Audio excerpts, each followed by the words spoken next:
It lives. He does live. How are you feeling? How are you doing? Happy to be touring again after 20 years of being stifled by corporate record labels and having to fight and claw my way back. I find myself in a happy position of a most excellent record, which I truly support and love and adore, a wonderful tour, and a brilliant record label, which is now our own. So this is Pill, is on Pill Official. We are now completely uncorruptible.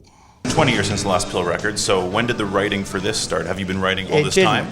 No, we were touring because we had to raise the money to get into a recording position. So it was almost consistent, like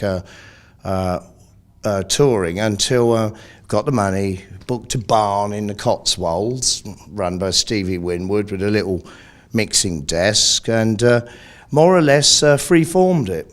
So you didn't have the songs created before you went in, everyone kind of jammed and made it work? Yeah, no, we made it work because we were all biting and gagging at the bit, and the way we are as a band and the way we communicate, we all knew where we were going to go with this.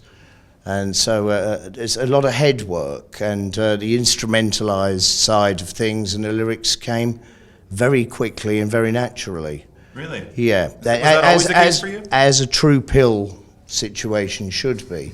I've always set it up like that. You write very quickly?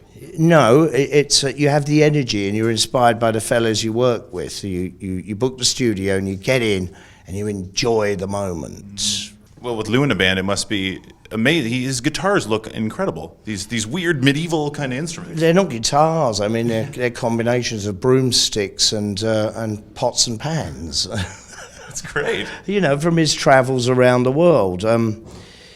I sing in it at a different scale than most people, and Lou plays in a different scale and different patterns than most people. But between the pair of us, I think we've got something really exceptionally interesting going on.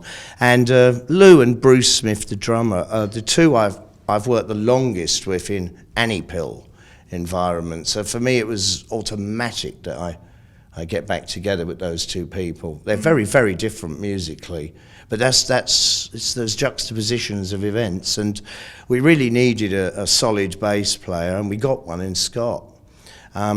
His selling point, what tipped it for us, was his resume, which declared everything from Stevie Winwood to the Spice Girls, and anyone who has that kind of dexterity and free-for-all and love of all kinds of music is perfect for us.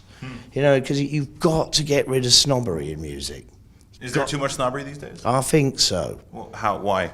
Well, this is why you end up with people alleging that Radiohead and Coldplay are genius. They're not.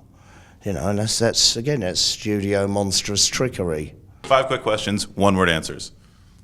Road or studio? Both. One leads to the other, and then the other leads back too. It's a wonderful cycle.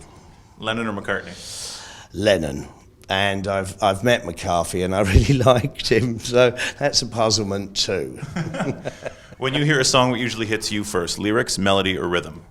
It can be either. It depends on the mood. I mean, if I'm out like clubbing, then trance is bound to be the music, isn't it? Or lack of, or the correct application of machinery. But for me, generally, it's the lyric. My whole focus and attention is on the word. See, I come from reading. I love reading. When I was young, that was my big thing in life. I'd read anything in a book. I love books, and so songwriting, it's always about the lyric. Because that's as a human species, that's our best way of communicating. That takes us to the next one. And actually, and using music, the combination of word and tone is, for my mind, the penultimate form of communication. That takes us to the next one. In song you've written you're most proud of? All of them. In 1 word, John Lydon. Handsome. Thank you very much, man.